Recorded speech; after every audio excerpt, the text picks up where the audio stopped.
Let's go ahead and start the last section within our unit on equations, inequalities, and problem solving by taking a look at absolute value equations. Recall that absolute value equations or absolute value expressions are denoted by the vertical bars around part of the expression. So here we have a few different absolute value equations. The absolute value of x equals 3, negative 5 equals the absolute value of 2y plus 7, the absolute value of z minus 6.7 equals the absolute value of 3x plus 1.2. So recall that if a is a positive number when we have absolute value, then the absolute value of x equals a is equivalent to x equals a or x equals the opposite of a. So let's think about what this really means in practice. When I take the absolute value of something, I'm making it positive after I've simplified any expressions that are in there.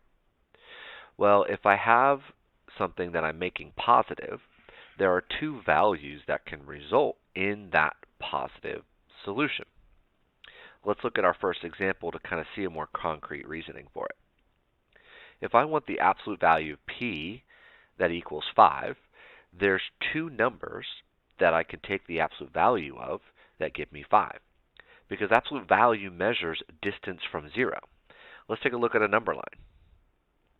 If I look at a number line with 0, and I want to know what two numbers are 5 units away from 0, well, I can count 1, 2, 3, 4, 5 units to the right, and I know that 5 is 5 units from 0. I can also count 5 units to the left, 1, 2, 3, 4, 5, and I know that negative 5 is also 5 units from 0. And so whenever we're looking at absolute value, once we have an absolute value expression by itself, we can take the other side of the equation and basically create two equations. One equation in which we make no change, we just get rid of the absolute value bars. And the other equation where we get rid of the absolute value bars and we set it equal to the other side of the equation. So p can be both 5 and negative 5. P equals 5 and negative 5. We have two solutions. We can check our answers by taking both of these values and plugging them back in to the absolute value. And we can see that the absolute value of 5 is indeed 5, and the absolute value of negative 5 is also 5. So we have our solution. P is 5 and negative 5. Let's take a look at this one. A little bit more involved, but the idea is the same. That when we take the absolute value of this expression, it'll equal 4.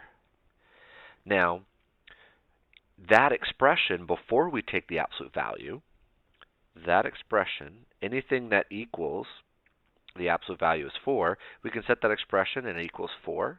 We can also say that, well, as long as this expression evaluates to negative 4, the absolute value of that is 4. And so we set up two equations, one equal to the original value and one equal to the negative or the opposite of that value. And so now we can solve both of these equations. So we take what's inside the bars, get rid of it, and create two equations equal to the original number and the negative number. So let's solve. We subtract 6. 2n equals negative 2. And 2n equals negative 10. Divide by 2. N equals negative 1, and n equals negative 5. So we get two values of n. N equals negative 1 and negative 5. Well, let's go ahead and check our answers. It's a good idea to always check our work, especially when we're dealing with absolute value, because it's very, very easy to make mistakes. So we'll go ahead and take 6 plus 2 times negative 1, and we'll take that absolute value. So we'll evaluate everything that's the inside. So we have 6 plus negative 2 And so we get 4, 4, the absolute value of 4 equals 4. So we know that negative 1 works. And now we can do the same thing with negative 5. 6 plus 2 times negative 5, we'll find the absolute value. 6 plus negative 10. And add those, we get negative 4. And the absolute value of negative 4 is 4. So we know that both of those values work in our absolute value equation. Now when we look at example C, we see that it's set up a little bit different. The absolute value of 2x minus 6 equals 4. It is not in the form of the absolute value of something equals something else. We have something else being done to the absolute value before we set it equal to something. So we have to isolate our absolute value. Isolate the absolute value. Isolate the absolute value. So we'll do that by adding 6 to both sides. So we'll get the absolute value of 2x equals 10. Now we're in the form of the absolute value of something equals something else, which is what we need. So now we can write our two equations. We'll say, okay, the absolute value of 2x, if 2x equals 10, the absolute value of that would be 10. If 2x equals negative 10, the absolute value of that would also be 10. And so we can go ahead and take both of these equations and solve them. We're going to divide by 2 for all of them. So x equals 5 and x equals negative 5. Again, let's double check our work. And we'll go ahead and plug in 5 inside the absolute value and subtract 6. So 10, the absolute value of 10 minus 6. 10 minus 6 equals 4, so we know that this one works. We'll do the same thing here. Absolute value minus 6. The absolute value of negative 10 is 10 minus 6 equals 4. So again, we know that negative 5 works. So our solution is x equals 5 and negative 5. So we see that we've got a couple different ways that we'll solve some absolute values. Let's look at a couple different cases and some things that we should be aware of. So here we have the absolute value of something set equal to 0. This is a special case because when we have 0, the opposite of 0 is still 0. So we only actually have one possibility.